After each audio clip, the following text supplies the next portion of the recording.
Baghdad की वो गर्मी कोई आम गर्मी नहीं थी। ऐसा लगता था जैसे आसमान से आग बरस रही हो। दिन के वक्त सूरज की तपती हुई किरणें शहर की दीवारों को इस कदर गर्म कर देती थीं कि उन्हें छूना भी नामुमकिन हो जाता था। धूल भरी हवा जब चलती तो सांस लेना दुश्वार हो जाता। नदियां सूख चुकी थीं, कुओं का पानी नीचे जा चुका था और गरीब बस्तियों में प्यास का आलम यह था कि लोग पानी की एक एक बूंद के लिए तरस रहे थे। लेकिन जैसे ही सूरज ढलता और रात का अंधेरा अपने पैर फैलाता, बगदाद की फिजा में एक अजीब सी खामोशी छा जाती। यह खामोशी सुकून की नहीं, बल्कि एक राज की खामोशी थी। इसी शहर में जैद नाम का एक नौजवान मुसाफिर आया हुआ था। जैद एक लिखारी था और कहानियों का शौकीन। वो दूर दराज के मुल्कों से किस्से और कहानियां जमा करने निकला था। उसने सुना था कि बगदाद की गलियों में हर पत्थर के पीछे एक दास्तान छुपी है। मगर यहां आकर उसने देखा कि लोग कहानियों से ज्यादा पानी की तलाश में थे। एक रात जब शहर गहरी नींद में सोया हुआ था, जैद पुराने बाजार के एक कोने में हकीम चाचा की चाय की दुकान पर बैठा था। हकीम चाचा की उम्र का तकाजा उनकी सफेद दाढ़ी और झुर्रियों भरे चेहरे से साफ दिखता था, लेकिन उनकी आंखों में आज भी वो चमक थी जो किसी शातिर किस्सागो में होती है। दुकान पर सिर्फ वही दोनों थे और एक मध्यम सा दिया जल रहा था जिसकी लौ हवा के हल्के झोंकों से थिरक रही थी। हकीम चाचा ने मिट्टी के कुलहद्द में चाय डालते हुए कहा, बेटा जैद, तुम कहानियां ढूंढने आए हो, लेकिन इस शहर की सबसे बड़ी कहानी तो अब शुरू होने वाली है। जैद ने हैरानी से पूछा, अब इतनी रात गए? सब तो सो रहे हैं चाचा। हकीम चाचा ने एक राजदार मुस्कुराहट के साथ कहा, सब नहीं सोते, कुछ लोग तब जागते हैं जब दुनिया सोती है। अभी थोड़ी देर में वो आएगी। कौन? जैद ने उत्सुकता से पूछा। बगदाद का साया, चाचा ने धीमी आवाज में कहा, जैसे कोई राज खोल रहे हों। कोई उसे जिन्न कहता है, कोई फरिश्ता। कोई कहता है वो कोई बद्दुआ है जो भटक रही है।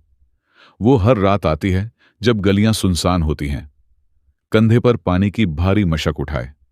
वो उन घरों में पानी भरती है जहां दिन में लोग प्यास से तड़प रहे होते हैं।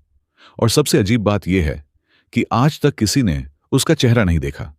जैद की दिलचस्पी बढ़ गई। एक अनजान औरत इस खतरनाक वक्त में, और वो भी मुफ्त में पानी बांटने के लिए। जैद ने फैसला किया कि वो आज रात इस राज का पता लगाकर रहेगा। घंटा भर गुजर गया। बाजार में सन्नाटा और गहरा हो गया। दूर कहीं कुत्तों के भौंकने की आवाज आ रही थी। अचानक गली के मुद्दे पर एक परछाई दिखाई दी। जैद ने अपनी सांसें रोक लीं। हकीम चाचा ने इशारे से उसे चुप रहने को कहा। वो एक औरत थी। उसने सर से पैर तक काले रंग का पुराना लिबास पहना हुआ था। उसका चेहरा पूरी तरह ढका हुआ था। सिर्फ आंखें खुली थीं जो अंधेरे में चमक रही थीं। लेकिन जिस चीज ने जैद को सबसे ज्यादा चौंका दिया वो था उसके कंधे पर रखा बोझ, एक भारी भरकम चमड़े की मशक जो पानी से फुल भरी हुई थी। वो मशक इतनी भारी लग रही थी कि उस औरत की कमर झुक गई थी। उसकी चाल में एक अजीब सी थकान थी, लेकिन कदमों में रुकावट नहीं थी। वो दुकान के सामने से गुजरी, बिल्कुल खामोश। जैद ने देखा कि उसके पैरों में पुरानी चप्पलें थीं जो घिस चुकी थीं। वो थोड़ा आगे गई और सड़क किनारे सोए हुए एक फकीर के पास रुकी। उस फकीर के पास एक खाली मिट्टी का गड्ढा रखा था। उस औरत ने बड़ी सावधानी से मशक का मुंह खोला और बिना एक बूंद गिराए उस गड्ढे को पानी से भर दिया। फिर बिना कोई आवाज किए वो आगे बढ़ गई। जैद का दिल तेजी से धड़क रहा था। वो अपनी जगह से उठा और दबे पांव उसका पीछा करने लगा। गलियां टेढ़ी मेढ़ी थीं और अंधेरा घना था। वो औरत किसी माहिर की तरह रास्तों को जानती थी। वो कभी इस गली में मुद्दती, कभी उस गली में। जैद पूरी कोशिश कर रहा था कि वो नजर में रहे, लेकिन एक मुद्दे पर पहुंचते ही वो गायब हो गई। जैद ने इधर उधर देखा, लेकिन वहां सिर्फ खामोश दीवारें थीं। वो हवा हो गई थी जैसे सच में कोई साया हो। अगली सुबह जैद की नींद जल्दी खुल गई। रात का मंजर उसकी आंखों के सामने नाच रहा था। वो जानना चाहता था कि वो कौन है। क्या वो कोई गरीब विधवा है जो दिन के उजाले में शर्म से बाहर नहीं निकलती, या कोई गुनाहगार जो अपने गुनाहों का प्रायश्चित कर रही है। जैद ने शहर में घूमना शुरू किया। दिन के वक्त बगदाद का नजारा बिल्कुल अलग था। शोर, धूल और भीड़। उसने लोगों से उस औरत के बारे में पूछना शुरू किया। एक सब्जी वाले ने कहा, अरे वो, मैंने सुना है वो कोई पागल औरत है, रात को निकलती है, बच के रहना बाबू, कहीं जादूगर तो नहीं। एक दूसरे आदमी ने कहा, भाई, हमने तो सिर्फ सुबह अपने घर के बाहर भरा हुआ पानी देखा है, कौन दे जाता है खुदा जाने, हम तो उसे फरिश्ता मानते हैं। घूमते घूमते जैद शहर के सबसे अमीर इलाके दार उल रईस की तरफ निकल गया। यहां का माहौल गरीब बस्तियों से बिल्कुल अलग था। ऊंची ऊंची हवेलियां, बड़े दरवाजे और हर दरवाजे पर पहरेदार। वहां एक सबसे बड़ी और शानदार हवेली थी जिसका नाम था नूरे महल। उस हवेली के बाहर कुछ गरीब और भिखारी जमा थे जो शायद कुछ खाने की उम्मीद में खड़े थे, लेकिन वहां खड़े मोटे ताजे पहरेदार उन्हें डंडे मारकर भगा रहे थे। चलो हटो यहां से, यह जुबैदा बेगम का महल है, कोई धर्मशाला नहीं, एक पहरेदार ने चिल्लाकर कहा। जैद ने देखा कि एक बूढ़ी औरत गिर गई, लेकिन पहरेदार ने उसे उठाने के बजाय धक्का दिया। जैद के मन में गुस्सा भर गया। उसने सोचा, कितना अजीब है यह शहर। एक तरफ वो रहस्यमयी औरत है जो रात के अंधेरे में अपनी कमर तोड़कर अनजान लोगों की प्यास बुझाती है, और दूसरी तरफ ये अमीर लोग हैं जिनके पास दौलत के भंडार हैं, लेकिन उनके दरवाजे से एक गरीब को पानी भी नसीब नहीं होता। उस हवेली की मालकिन जुबैदा बेगम के बारे में जैद ने सुना था कि वो शहर की सबसे दौलतमंद औरत हैं, लेकिन साथ ही वो बड़ी मगरूर और दुनियादारी से दूर रहने वाली मानी जाती थीं। जैद ने नफरत भरी निगाह से उस महल को देखा और वहां से चला गया। अगली रात जैद फिर से तैयार था। आज उसने पक्का इरादा कर लिया था कि वो उस औरत का आखिरी ठिकाना ढूंढ कर रहेगा। वो हकीम चाचा की दुकान पर नहीं बैठा, बल्कि उस गली के अंधेरे कोने में छुप गया जहां से वो औरत कल गुजरी थी। रात ढलने लगी, सन्नाटा छा गया, और फिर वही आहट, वही भारी कदमों की आवाज। वो आ रही थी। आज उसकी मशक शायद और भी भारी थी, क्योंकि वो बार बार रुककर अपनी सांसें दुरुस्त कर रही थी। जैद ने देखा कि वो एक छोटे से झोपड़े के पास रुकी, जहां से एक बीमार बच्चे के रोने की आवाज आ रही थी। उसने दरवाजे के बाहर रखा मटका पानी से भरा। फिर उसने अपने लिबास के अंदर से कुछ निकाला। चांदनी की हल्की रोशनी में जैद ने देखा वो सोने के सिक्के थे। उसने चुपचाप वो सिक्के पानी के बर्तन के पास रखे और वहां से निकल गई। जैद का दिल पिघल गया। ये औरत सिर्फ प्यास नहीं बुझा रही थी, ये लोगों की जिंदगी बचा रही थी। लेकिन सवाल वही था कि ये इतने सोने के सिक्के लाए कहां से? अगर ये खुद गरीब है तो इसके पास सोना कहां से आया? और अगर ये अमीर है तो ये खुद मशक क्यों ढो रही है? जैद ने उसका पीछा शुरू किया। आज वो ज्यादा सावधान था। वो औरत शहर की तंग गलियों से होती हुई अब खुले रास्ते पर आ गई थी। जैद हैरान था, क्योंकि ये रास्ता गरीब बस्ती से निकलकर अमीरों के इलाके की तरफ जा रहा था। ये कहां जा रही है? जैद ने खुद से पूछा। क्या ये किसी अमीर घर की नौकरानी है जो वहां से चुराकर गरीबों की मदद कर रही है? चलते चलते वो दोनों उसी इलाके में पहुंच गए जहां जैद सुबह गया था, दारुल रईस। जैद की हैरानी का ठिकाना नहीं रहा जब उसने देखा कि वो औरत नूर ए महल की तरफ बढ़ रही थी। वही महल जहां सुबह गरीबों को धक्का दिया गया था। वो औरत महल के मेन गेट पर नहीं गई। वो घूमकर पिछले हिस्से में गई जहां एक छोटा सा पुराना दरवाजा था जो अक्सर नौकर इस्तेमाल करते थे। उसने अपनी जेब से एक चाबी निकाली, दरवाजा खोला और अंदर गायब हो गई। जैद वहीं जम गया। तो मेरा शक सही था, उसने सोचा। यह जरूर उस जालिम जुबैदा बेगम की कोई खास नौकरानी है। शायद इसका दिल अपनी मालकिन से ज्यादा बड़ा है।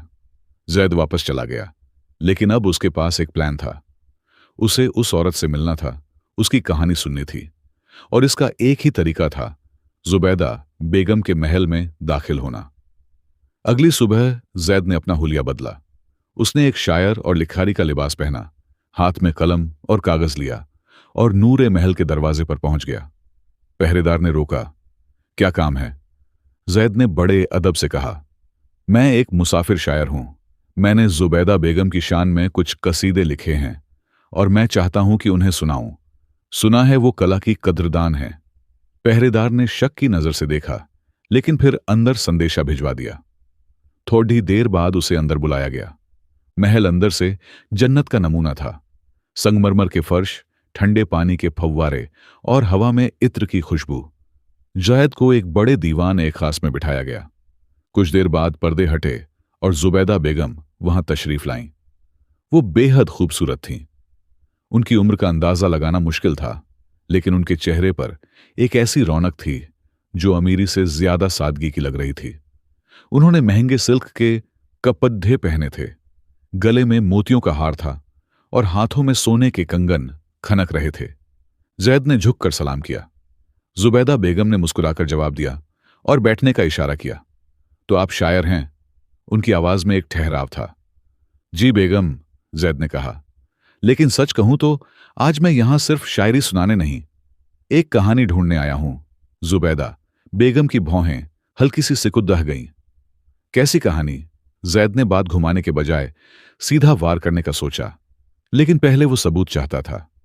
उसने देखा कि एक नौकरानी चांदी की तश्तरी में चाय लेकर आई। जुबैदा बेगम ने चाय का कप उठाने के लिए अपना हाथ आगे बढ़ाया। जैसे ही उनकी कलाई से रेशमी आस्तीन थोड़ी पीछे सरकी, जैद की नजरें वहीं जम गईं। जुबैदा बेगम का चेहरा फूलों सा नाजुक था, लेकिन उनके हाथ कहानी कुछ और ही बयां कर रहे थे। उनकी हथेलियों पर सख्त निशान थे। उनके कंधे के पास गर्दन की तरफ नीले पड्डी डियच चुके घाव के निशान थे, वैसे ही निशान जो किसी भारी बोझ को रस्सी से उठाने पर पड़ डैचते हैं। उंगलियों पर छाले थे, कुछ पुराने और कुछ बिल्कुल ताजा। ये हाथ किसी मालकिन के नहीं, किसी मजदूर के लग रहे थे। जैद के दिमाग में बिजली सी कौंध गई। वो पिछला दरवाजा, वो चाबी, वो रास्ता, वो नौकरानी नहीं थी, वो खुद जुबैदा बेगम थी। जैद खड़ा हो गया। उसकी आंखों में आंसू और हैरानी दोनों थे। क्या हुआ? जुबैदा बेगम ने घबराकर पूछा। आपने चाय नहीं पी? जैद ने दबी हुई आवाज में कहा। बेगम, मैं उस शख्स से मिलना चाहता था जो रात के अंधेरे में बगदाद की प्यास बुझाता है। मुझे लगा था वो कोई फरिश्ता होगा या कोई गरीब मजबूर। मैंने सोचा ही नहीं था कि वो शहर की सबसे अमीर खातून होंगी। जुबैदा बेगम का चेहरा सफेद पडाडी अच गया। उन्होंने जल्दी से अपनी आस्तीन नीचे की और अपने हाथ छुपा लिए। आप क्या कह रहे हैं? मैं कुछ समझी नहीं। मैं सब जानता हूं, जैद ने नरमी से कहा। मैंने आपके हाथ देख लिए हैं। ये निशान झूठ नहीं बोलते। ये छाले सोने के कंगनों के नीचे नहीं छुप सकते। कल रात मैंने आपका पीछा किया था। आप ही वो औरत हैं। कमरे में गहरा सन्नाटा छा गया। सिर्फ फव्वारे के पानी की आवाज आ रही थी। जुबैदा बेगम ने अपनी नजरें झुका लीं। थोड़ी देर बाद जब उन्होंने सर उठाया तो उनकी आंखों में वो मालकिन वाला रोब नहीं था, बल्कि एक मां का दर्द था। उन्होंने नौकरानियों को बाहर जाने का इशारा किया। जब वो दोनों अकेले रह गए तो जुबैदा बेगम ने एक गहरी सांस ली। हां, उन्होंने धीरे से कहा, वो मैं ही हूं। जैद ने पूछा, लेकिन क्यों? आपके पास इतनी दौलत है। आप चाहें तो हजारों नौकर भेज सकती हैं पानी बांटने के लिए। आप पूरे शहर के लिए नहर खुदवा सकती हैं। आप खुद इतनी तकलीफ क्यों उठाती हैं? ये भारी मशक, ये गंदी गलियां, ये खतरा क्यों? जुबैदा बेगम उठीं और खिदकी के पास गईं, जहां से बगदाद का सूखा हुआ मंजर दिखता था। ये बात तब की है जब मैं जुबैदा बेगम नहीं थी। उन्होंने कहानी शुरू की। उनकी आवाज में दर्द गहरा होता गया। मैं एक साधारण औरत थी। मेरे शौहर और मैं एक कारवां के साथ रेगिस्तान से गुजर रहे थे।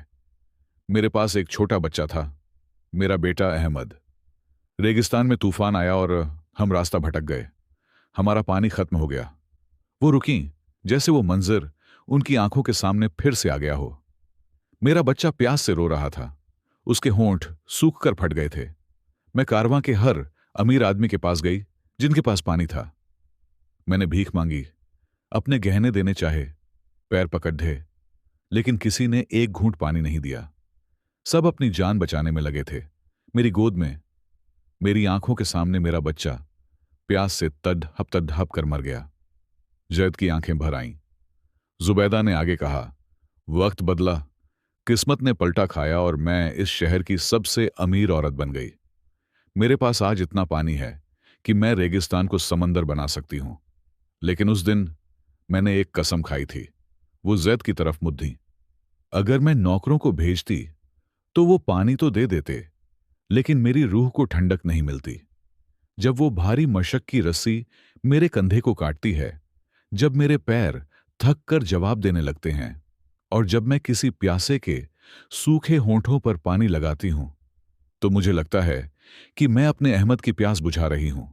वो दर्द जो मुझे मशक उठाने से होता है, वो उस दर्द को कम करता है जो मेरे सीने में दफन है।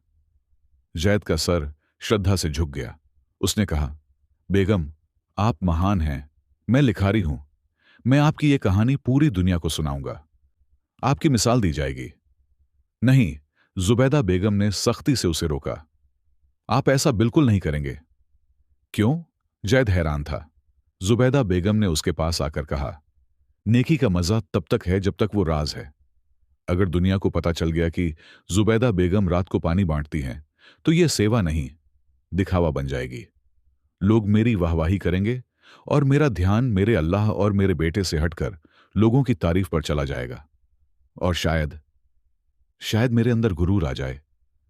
मैं वो सुकून खोना नहीं चाहती। उन्होंने जैद की आंखों में देखा। अगर आपको मेरी इज्जत प्यारी है, अगर आपको उस प्यास का एहसास है, तो आप मुझसे वादा करें। ये राज राज ही रहेगा। मेरे मरने तक कोई नहीं जानेगा। जैद के पास अल्फाज नहीं थे। उसने सोचा था कि वो एक बड़ी कहानी लिखेगा, लेकिन आज उसे समझ आया कि सबसे बड़ी कहानियां कागज पर नहीं, लोगों के दिलों में लिखी जाती हैं। उसने वादा किया, आप बेफिक्र रहें बेगम, आपका ये राज मेरे साथ ही जाएगा।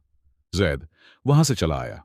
उस रात वो फिर से हकीम चाचा की दुकान पर बैठा था। क्या हुआ बेटा? चाचा ने पूछा। कुछ पता चला उस साय के बारे में? जैद ने चाय की चुस्की ली और मुस्कुराया। नहीं चाचा, वो शायद कोई फरिश्ता ही है। इंसानों में ऐसी हिम्मत कहां। रात गहरी हो चुकी थी। सड़क फिर से सुनसान थी। जैद ने दूर अंधेरे में देखा। वही काला लिबास, वही भारी मशक और वही झुकी हुई कमर। वो औरत फिर से निकल पड़ रही थी, अपने हिस्से का दर्द और दूसरों के हिस्से का पानी लेकर। जैद बस देखता रहा जब तक कि वो अंधेरे में गुम नहीं हो गई। बगदाद की खामोश रातें अब पहले से ज्यादा रोशन लग रही थीं, क्योंकि अब जैद जानता था कि अंधेरे में सिर्फ डर नहीं, उम्मीद भी चलती है। और असली नेकी वही है जिसे नाम की जरूरत ना हो।